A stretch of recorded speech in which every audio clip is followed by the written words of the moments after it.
Reliance Power has signed an MOU with Bangladesh to develop a 3,000 megawatt power plant.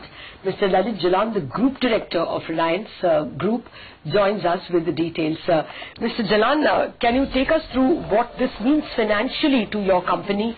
3,000 megawatt would mean how much in terms of revenues and how much in terms of margins? Yeah, Latha, good morning. And this is a 3,000 megawatt power project. The capacity is going to be an LNG-based combined cycle power project in Bangladesh. When we were looking at the growth opportunities, we found a natural fit in Bangladesh. Bangladesh is very power-starved, and they have limited gas and no coal. And as part of their master plan 2010, they had planned for a large LNG-based power project.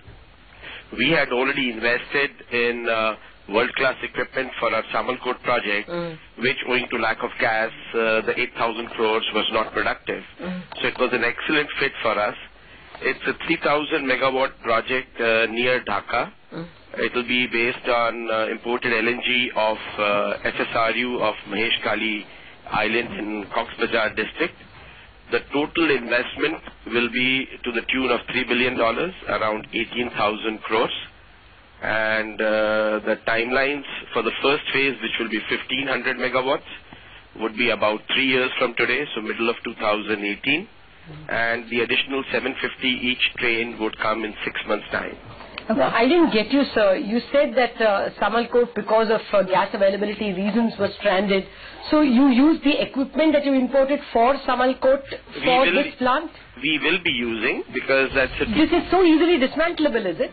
Yeah, this is, most of the equipment is lying in crates, because since the gas was not available, the equipment is lying at site. Okay. It's light crated. Okay. And is it a long distance? Will there be costs involved in the transportation? Is it that easy to... It's fairly easy. This is fully covered under appropriate vendor guarantees. The transport cost will be very negligible in a project of this size. Okay. Since a large part of, your capex seems to be done for this, Mr. Jalan, can you just tell us what the total project would eventually cost, accounting for this transfer of equipment, and how would it be funded? Is there any funding which both the governments would undertake? Yeah, so we have invested around 8,000 crores for our Samalkot project. So that investment is already done. This total project is 18,000 crores. So it entails an additional investment of about 10,000 crores. Okay. So the financial closure of this will happen once we get all the land and the PPA clearances and the tie-up for the LNG and everything. So when you mention financial closure, what kind of details can you share with us of the financial tie-up for this 10,000 crores? No, this is too early, because till the time we can complete the land and the LNG and the PPA, the question of getting a financial closure does not arise. Okay. How much of your 8,000 crore Samalkot plant can be used in the new one? Almost entirely. So you mean you make an 8,000 crore benefit on the new project? It's not a benefit. It was I mean, you will be paid for it, right? Yeah, we have already paid for it. So it's an investment which was non-productive currently, given the current gas situation in India, and which does become productive in the next 3 years. So it's a great win for Reliance Power. Okay. No, what I mean is that otherwise you would have spent 18,000 crores through equity or debt to put up that plant. Now 8,000 crore is almost Reliance Power's own equity going in there. That's right. That's right. So how does that improve your ROEs?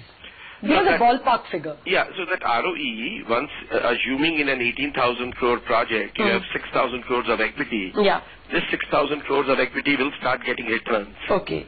Today that money is not getting returns. Okay. Yeah. Okay. So does that resolve your loan repayment problems in India to Indian lenders? We do not have any loan repayment problems whatsoever in India. Not problem, loan repayment. No, we have no loan repayment problems and no loan repayment issues. We are the lowest geared corporate sector in power and infrastructure. Our power loans are in the lower than 1.5 to 1. Okay. Our infra debt is less than 1:1. Okay. Mr. Jalan, in the past when there are a lot of these MOUs which are signed between countries, the criticism has been that it hasn't really taken off despite the MOUs being signed. And this might not be, true for the power space, but in general, that's what the feedback or the criticism has been. How confident are you of, this MOU going through in terms of any sort of milestone dates that we can expect? And if you've had past experience on the same? No, I cannot speak about other MOUs, but we haven't signed frivolous MOUs and not implemented them. We are very, very serious about the project. We have been working on the project for more than 1 year, and we have done a detailed techno-commercial study which was presented to the government of Bangladesh. And now, based on the study, we have presented a proposal to them, which is now culminated into an MOU. So it's just not an, we have just gone and signed an MOU. What is the timeline now? When do you actually get financial closure, start construction, and when do you make money? Yeah, we expect to start construction over the next 6 to 12 months after all the formalities are done. And the financial closure would also be done during that same period. The first phase would get done within 3 years. So we expect middle of 2018, which will be 1500 megawatts, which will be half the capacity. And the additional 750 each would take between 6 to 9 months each. So by end of 2019, the entire project would be up and running. And in 2018, what will be the revenues approx? It will be for 1500 megawatts gas-based LNG, imported LNG-based project would be in the range of 6,000 crores. Okay. Mr. Jalan, just one final question from me then. Is this maybe a strategy of the company to sort of increase the international exposure and any more countries that we can expect you to possibly step foot in? While, we are focused on India, which is a primary focus, but we do look at opportunities worldwide. And as and when profitable opportunities are available worldwide, we would definitely look at it. In the interest of our shareholders. Okay. Till 2018, there is no money coming from here. No, there will be because the power project would not be on. Okay. Okay. So the revenues start flowing in only in FY19. That's right. All right. This will also mean an EPC contract to Reliance Infrastructure. Okay. And how much would that be? That will be in the range of 10,000 crores. Okay. And when does the money for that flow? That should flow earlier. Yeah, that will start flowing in the next 6 months. Okay. Can we have some idea as to, therefore, how much revenues, extra revenues you make this year? What is the percentage rise in revenues?